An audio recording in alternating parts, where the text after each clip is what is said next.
so describe God. That's a question. And if you ask this question to people around the world, you travel and meet saints and ask this very question, describe God. Most of the times the response would be a big laughter. That's all. Describe God? Oh. People think this question is irrelevant because God cannot be described. That's the usual understanding of many New Age gurus and spiritual so-called authorities. Describe God? No. God can only be experienced, and that experience can also not be described. That's how it goes. This is a common notion. I think so, yeah. There's a documentary on this. I saw it many years back, and this was a question that person was asking, describe God. And after the documentary, he came to conclusion, yeah, so conclusion is all spiritual authorities say God cannot be described. But you see, but why it's like that? You have to actually penetrate in historical roots there somewhere. There is a problem which happened around 1100 years back, because of which people are now having this view that God cannot be described. And what happened was, Shankaracharya, he came up with this theory of Advait Siddhant, and he made this propaganda that God is formless, he cannot be described, you can experience him, but can you describe that experience? No, that also cannot be described. So he used the word anirvachaniya. He used this word anirvachaniya. Vachaniya means to speak, anir means which cannot be spoken of.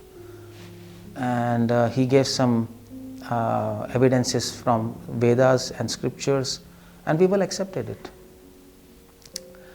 But then Vaishnavacharyas like Madhva, Ramanuja, Vallabhacharya, Nimbaka, they all came and they said, they asked a question against this very concept. They actually argued against this concept, and they asked a question, okay, if God cannot be described and the experience of God also cannot be spoken of, then how do you communicate to a practitioner what to meditate upon? That's the whole point. What do you do with that? If a person comes to you and he asks, okay, Guruji, as they say in India, Guruji, how should I meditate on God? Then what's the answer? Then the answer would be, well, you can't meditate because I can't explain you what is God. I can describe God, and but I experience God. So Guruji, what is experience can explain? That also cannot be explained. So you cannot communicate, and it's the end. That's all. The thing is over. So this kind of philosophy cannot be preached and taught. That's the whole point.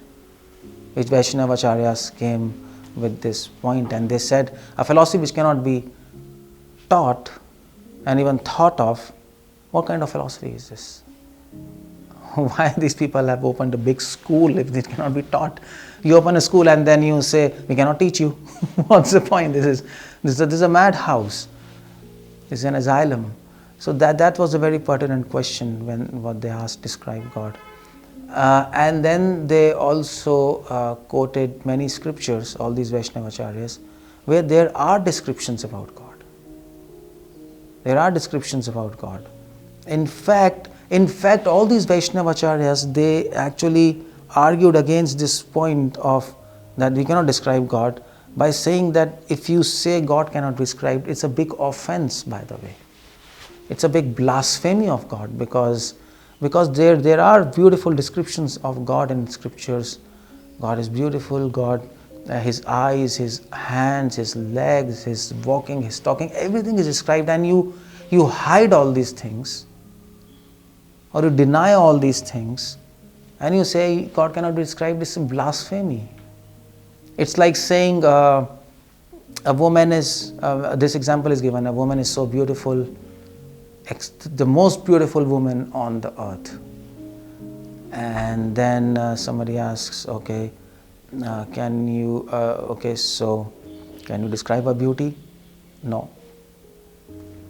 Is she beautiful? I don't know. Who is she? I don't know. But there's some she who is beautiful. It's crap. It's crap. So this philosophy is illogical. And it's blasphemy, because you are trying to hide a portion of scriptures from public. That's cheating, basically. That's cheating. If you're an authority on scriptures and if you hide a particular portion, that's cheating. And so Vaishnavacharyas, they brought out these portions of scriptures like Brahma Samhita and Bhagavatam, where there are not just descriptions but graphic descriptions of God. By graphic descriptions, every detailed description of His form, His eyes, His nails, everything is given.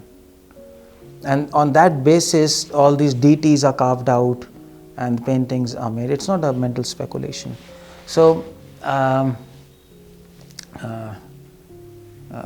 that person will, if a person is very beautiful and if you don't tell anybody about the beauty of that person, how that person will feel? He will feel, come on, nobody's talking about my beauty, what's this? And nobody wants to talk about my beauty. So in that sense, this question, describe God, it's a plain and simple answer. God, there's a name of God, Krishna or Vishnu, it's clear in Vedas. And there's a form of God. The body color is given, it's blue.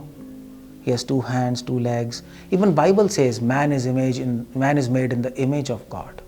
When the Bible says that. So there's no confusion. The only confusion is people believe Shankara's Advait Siddhant and they don't.